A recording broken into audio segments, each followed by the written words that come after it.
La noticia. 2 minutos pasaron de las 8 de la mañana y acá estás en el ventilador, estás en Etcétera Play, así es. Y vamos con la zaraza, ¿te parece? La zaraza de la mañana. La zaraza de la Moreno en modo editorial. El gobierno de Javier Milei atraviesa una de las semanas donde la tensión política empieza a mezclarse con el desgaste económico y también con una sensación social cada vez más difícil de ocultar. Mientras la Casa Rosada intenta sostener el discurso del éxito del plan económico, la realidad cotidiana, la de todos los días, vuelve a poner sobre la mesa una pregunta incómoda, o varias si querés, pero todas que tienden a lo mismo. ¿Orden para quién? ¿Orden para qué? Y todo esto a costa de quiénes, ¿no? Porque mientras el oficialismo celebra la macro y sus variables financieras y promete que la inflación sigue bajando, millones de argentinos esperan el dato de la inflación de abril con más preocupación que expectativa.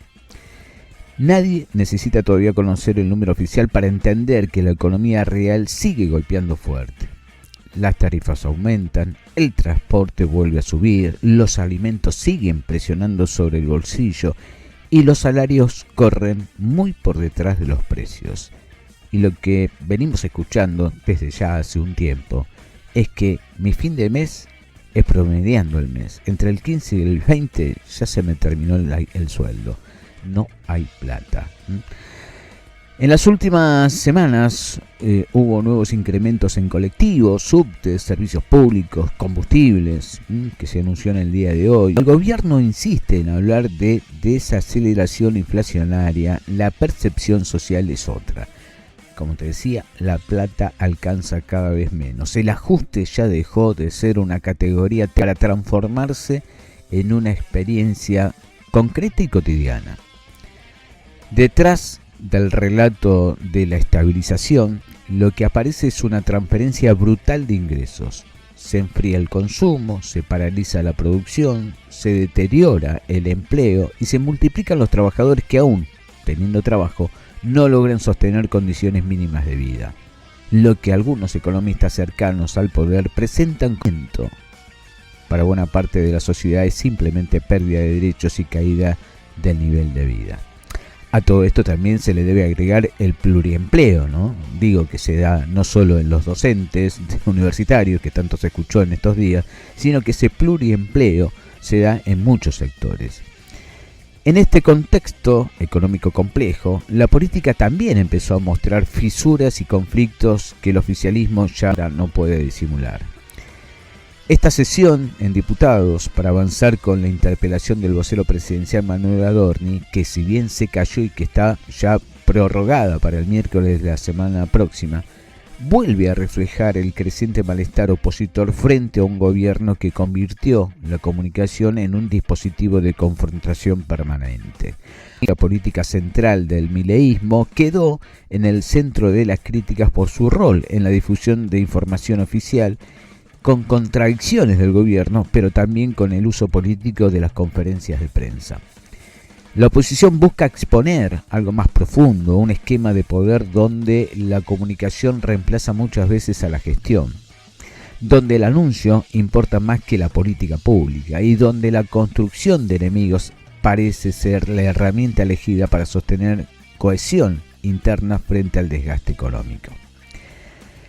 Todo esto también se da en un ámbito donde también la tapa de los diarios, todos hablaban del hermano de Adorni, que pareciera ser que también ha generado al menos una interpretación para la justicia de ¿dónde sacaste tanta guita para pagar esos 60 millones que debías y para comprarte una camioneta? 100 palitos aparecieron en el patrimonio de Francisco, de Pancho Adorni.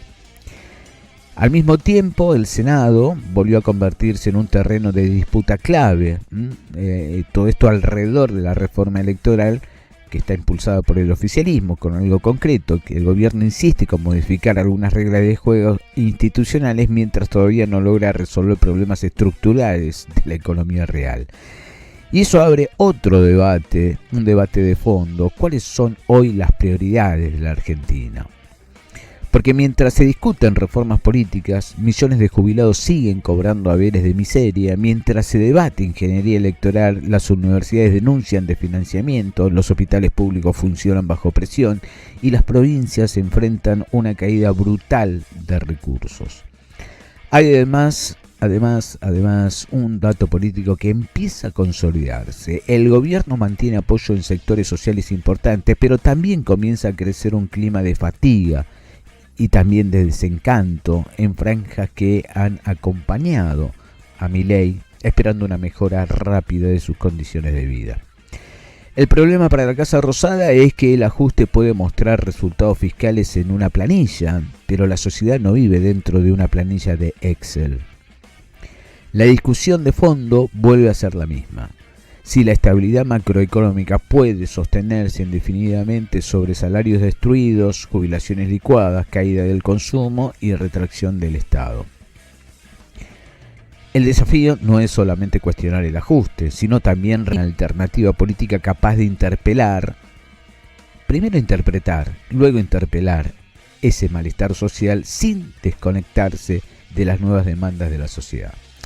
Porque el gobierno avanza sobre la base de una previa muy profunda y eso obliga también a revisar errores, limitaciones, desconexiones, todo que ha facilitado el crecimiento de esta experiencia libertaria.